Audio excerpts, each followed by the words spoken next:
تلنگانہ کے ضلع میدک میں خوفناک بس حادثہ، 15 مسافر زخمی، 3 کی حالت تشویشناک۔ تلنگانہ کے ضلع میدک میں ایک افسوسناک سڑک حادثہ پیش آیا۔ کلچارم کے قریب قومی شاہراہ پر ایک تیز رفتار بس اور اناج سے بھری لاری کے درمیان شدید ٹکر ہو گئی۔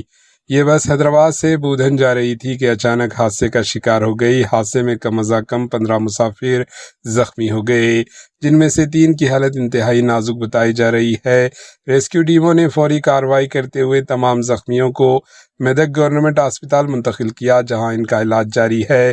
پولیس نے موقع پر پہنچ کر تحقیقات شروع کر دی، جبکہ حادثے کی اصل وجہ کا پتہ لگایا جا رہا ہے۔ Bureau report, AHN news.